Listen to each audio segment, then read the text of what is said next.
Good morning. Welcome to your Kick in the Butt. Today I want to talk to you about conflict and conflict on your team. You see, conflict is an important piece of progress because without conflict, you cannot progress.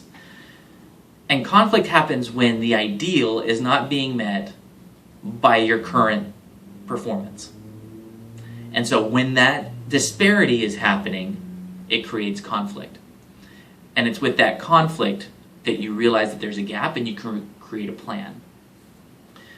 The unfortunate side is that when conflict is not appropriately managed, when conflict is not used as a tool and it gets out of control, that's when you start to have problems with a team. So I was working with a client this week, which is why I'm talking about it to you today, and I talked about my 4 rules of conflict management. The first rule is really setting up the stage, setting the environment, and that environment has to be you and I against the problem. Because if it's you and I against the problem, then we can solve the problem. But if it's you against me, we can never solve that problem because I can never fix you and you can never fix me, and we will never solve that kind of problem because it becomes an attack and it becomes an argument. So that's rule number 1. Rule number 2 is to use only I statements. I feel, I think, I perceive. This is where I think we should go. When you start using you statements in a conflict, it becomes an attack.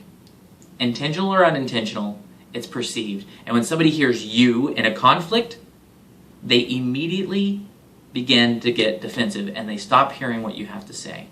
And so by using I statements, we can talk about our impressions and where we are.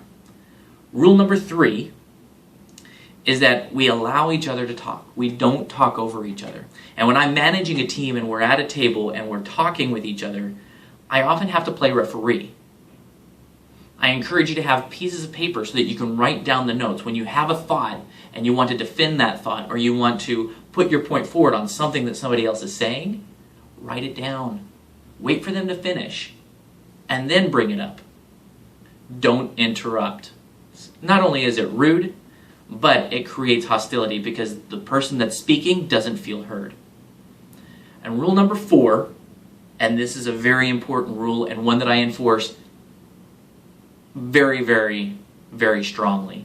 And rule number 4 is as soon as somebody, and it only has to be one person, as soon as somebody has lost their temper, the conversation is over.